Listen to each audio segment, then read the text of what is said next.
हाय दोस्तों, आप सबको फिर से एक बार नमस्कार। मैं हूं आपका अपना स्पिरिचुअल गौतम और मैं आपके लिए लेके आया हूं एक छोटी सी कहानी। तो एक बार एक आदमी काम से घर लौट कर आता है और साथ में पनीर भी लाता है और अपने पत्नी को कहता है कि आज मेरे लिए बढ़िया सा पनीर बनाना, क्योंकि आज मैंने बहुत काम किया है, बहुत भूख भी लगी है।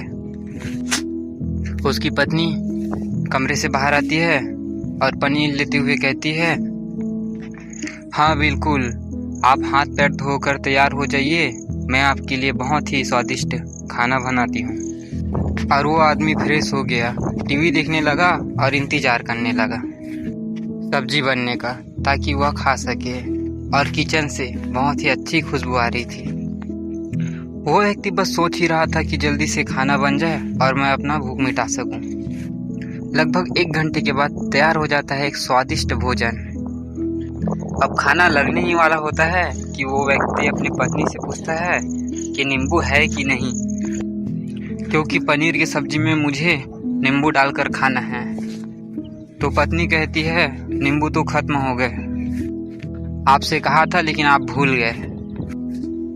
पति ने कहा, रुको रुको, अभी खाना मत लगाओ, क्योंकि नींबू के बिना पनीर खाने में मज़ा नहीं आएगा। वो व्यक्ति जाता है नींबू लेने के लिए। फिर वो व्यक्ति कपड़ा पहनता है और नींबू की दुकान में चला जाता है। जब वो नींबू की दुकान में पहुंचता है तो देखता है कि वहाँ नींबू तो है ही नहीं। अब वो आदमी को क्रोध आने लगता है और सोचता है कि यार वहाँ तो नींबू है नहीं, चलो थोड़ी और दूर जाकर देखता हूँ दूसरे दुकान में। वो थोड़ा और दूर गया लेकिन उसको नींबू नहीं मिले। अब वो सोचा कि सब्जी मंडी जाके देखता हूँ, शायद वहाँ मिल जाए। वो सोच रहा था कि नींबू के बिना तो मज़ा ही नहीं आएगा पनीर की सब्जी खाने में।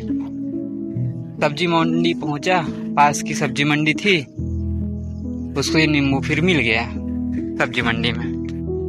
वो बहुत खुश हो जाता है कि चलो नींबू मिल गया, अब घर जाऊँगा और सब्जी में अच्छे से खाऊंगा।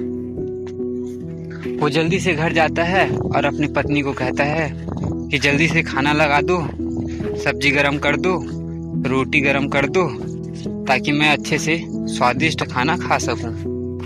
अब थाली लगाई गई, खाना परोसा गया और नींबू को डाला गया। उसकी पत्नी जो है सामने बैठी हुई थी और वो व्यक्ति जो है सोच में पड़ गया था।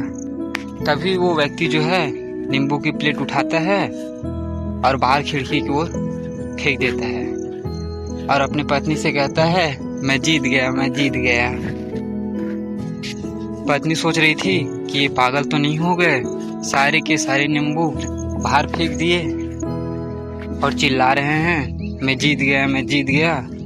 पत्नी पूछी कि क्या हुआ, किस चीज में जीत गए।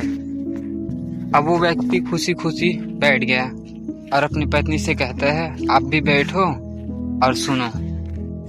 आज सुबह से ही मेरी जीत मुझे अपने बस में करने की कोशिश कर रही थी। जब मैंने बहुत काम कर लिया तब मुझे बहुत तेज भूख लगने लगी। जब मैं घर आया तो तुम बहुत ही सब्जी अच्छी बनाई। जब मैं घर आया तो तुमने बहुत ही अच्छी स्वादिष्ट सब्जी बना कर रखी हुई थी, जिसकी खुशबू मेरे नाक तक पहुंच गई और मेरे जीभ ने कहा, अब इसे नींबू चाहिए। मैं पास वाली दुकान में गया लेकिन वहाँ नींबू नहीं मिले। मैं थोड़ी और दूर गया, ढूंढा लेकिन वहाँ भी नींबू नहीं मिले। मैं थोड़ा और दूर में गया, आखिर उसके बस में आ ही गया। वो जैसा कहती रही मैं करता गया, लेकिन अंत में मैं जीत गया। उसे उठाकर बाहर फेंक दिया और बोल दिया,